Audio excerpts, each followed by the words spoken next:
call this meeting to order at 12:03 p.m. May all members present please state their name for the record. Ava Abraham, Carolyn Kim, Phoenix Comstone, Preston Reed. Bill Cox. Andrew Larson. And Abigail Melmet as chair. May all members of the public please state their name for the record. Tyler Sklar. Maya Sakalarios. Ethan Simon. Matthew Bravo. Cole Bennett. Molly Murphy. All right, quorum is met with, I think, 9 members present. Wow. Okay, please keep in mind that these meetings may be visually or audio recorded. We now begin with SSB 2026-1015. I am a sponsor, so I'll go ahead. I have 5 minutes. So this is something that Senator Patel came up to me and expressed wanting to change. So as we all know, Senate retreats happen wherever we can book a room, basically, usually in the Rights Union. And it is of the opinion of the Information and Communications Committee that if we host them in the Senate chamber, it would actually try to make Senate like a more positive atmosphere, because it's associating Senate with like those good vibes from the retreat, things like that. So they just wanted to take that clause out about not having the retreats in the Senate chamber if they don't have to be, just because usually also that is the easiest location to vote. So we're now in line for 5 minutes of question and answer. Seeing as there's no questions, we're now in line for 5 minutes of debate. I personally, and this is just me saying my opinion, think that the Senate chamber is not the ideal place for retreats. However, that's more a content issue than a 5 criteria issue, so I will hold my tongue for now within the Judiciary Committee. I do think regarding the implications of this, I do think, like Abigail said, I do think it adds a level of convenience to senators as well. Like for instance, the last retreat that we had, I do think it was the most convenient to have it within the Senate chamber in regards to all the supplies that we had, how many people were in attendance, and I do think that's to note as well. I don't think it would have been as successful as it was if it were in another room. So I do think it's appropriate to add it as an option for future Senate retreats. Yeah, I agree with that. I think personally, like, especially when I go to meetings and stuff, I think it's a lot more encouraging and just easier to go to those meetings if they're in the room that you're going to be in like right after. So I think even people who like wouldn't have initially gone, maybe just showed up to Senate early and were able to see that event. Okay, seeing as there's no further debate, we're now in line for final privilege, which I waive, and we're now in line for any motions. Are there any motions?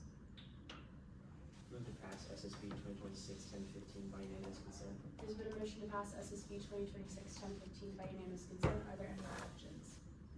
Seeing none, that motion passes. We are now in line for SSB 2026-1016. I am again a sponsor.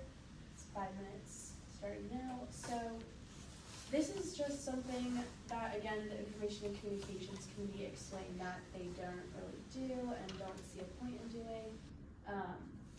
It's basically mandating that, or with the chair's and vice chair's approval, that their portraits be posted to the website along with the committee information.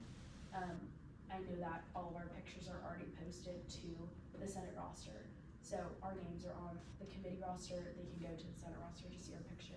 It's just more job for the Senate secretaries, the Information and Communications Committee, and the Senate president. And it really just isn't needed. It's also at their, discretion. So like if the chair and vice chair wants it, just, no one wants it right now, so that's it.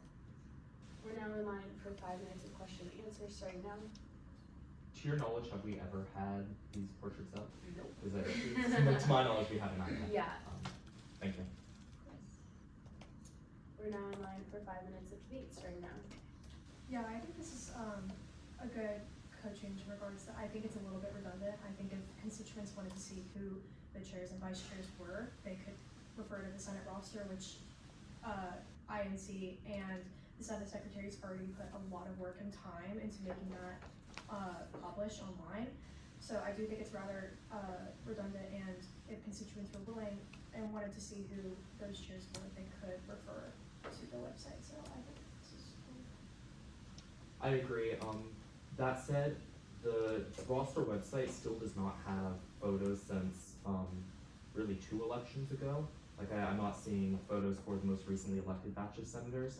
So I think it's important that we do keep up with that, particularly if we are saying that that's the place where you can go to see a portrait of your representative. However, I agree that we don't need it in 2 places, but we definitely need it in 1. But I understand that's beyond the purview of this bill. So yeah, that's not a complaint with it of itself. Yeah, that's definitely something that we can bring up to the Information and Communications Committee. But again, I don't think that the pictures need to be in 2 places. Okay, seeing as there's no further debate, we entered 2 minutes of final comment, which I waive. We now line for motions. Are there any motions at this time? I move to pass SSB 2026-1016 by unanimous consent. There's been a motion to pass SSB 2026-1016 by unanimous consent. Are there any objections? Seeing none, that motion passes. Seeing as there's no more legislation to be heard, I adjourn this meeting at 12:09 p.m.